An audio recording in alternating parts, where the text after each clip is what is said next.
Hi guys, so in this video I'm going to talk about some things to increase your DPS and gameplay experience other than just gear.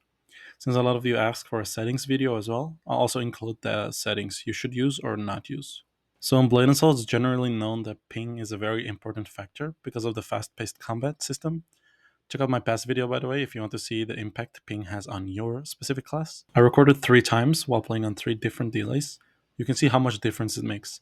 So the best way to fix this and increase your DPS directly is to use a game booster.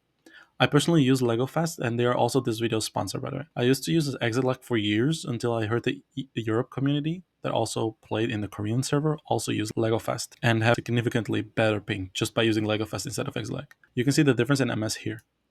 I live in Korea and now play on Europe, and first started out with Exit actually for a couple days.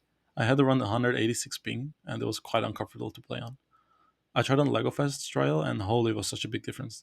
I'm not just saying this because of the sponsor, I actually switched to Lego Fest before they reached out to me. I was able to go from 186 ms to 145 ms. That's a 41 ms difference. I'm gonna put a link in the description to Lego Fest, and with the code Yasin, you can get 30% off.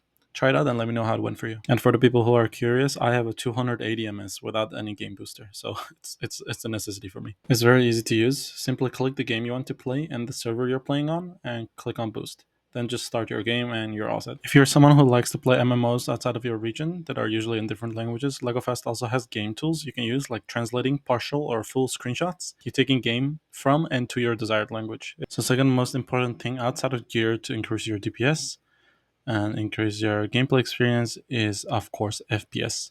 If you have low FPS, even with low MS, it kind of messes up your inputs. So I'm going to show you a couple settings that might be useful to you.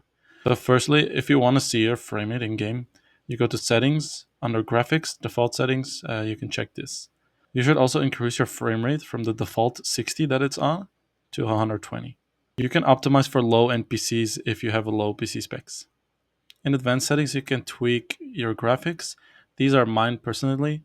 I like to play on low graphics, honestly. I would probably play on even lower graphics if I was not streaming or making content. So yeah, this is what I play with. You can play with it with whatever you want, but I suggest having these 3 low as they don't really have any impact on your gameplay, but increase your FPS by quite a bit. I would also put the effects on at least 3 so you're able to see all effects, but not necessarily have them on max graphics. For the rest of the video, I'll just be talking about general settings. So under game and camera, you want to enable repeated actions on key hold. This makes it so that if you hold a key, it will use that skill whenever it is off cooldown.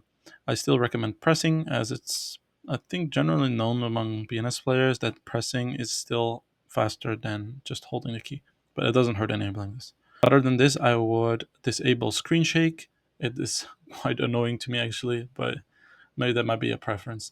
I would also disable cinematic skill camera, as for example on Sin, it would completely zoom you in or lock your camera whenever you use a skill. This way it does not lock your camera, for example. Then under interface, I would enable show low level quests on the minimap. For example, if you're doing side quests and you want to do all your side quests, you might not see them on your map. So when you enable this, you will start seeing them on your map. I would also enable display the trade info for the item. This shows it so you can see which item are tradable, like these, or which are account bound as well. So if you scroll a little down, I would also enable show server delay period. This basically shows your MS as it's not shown by default.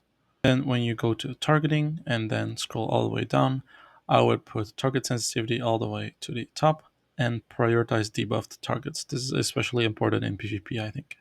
Then under HUD information, I would show all 3 currencies since they also don't show by default. Then you have advanced visual effects. Here you can hide things like nameplates. I personally don't like the nameplates, so I hide all. But yeah, this is just preference. So yeah, that was it for this video. I'm a bit busy lately, so sorry for not uploading that much. I'm gonna be streaming a lot these days, so make sure to check me on Twitch and on YouTube live as well. Leave a question in a comment if you have any. Subscribe and leave a like. See you guys on the next one. Bye bye.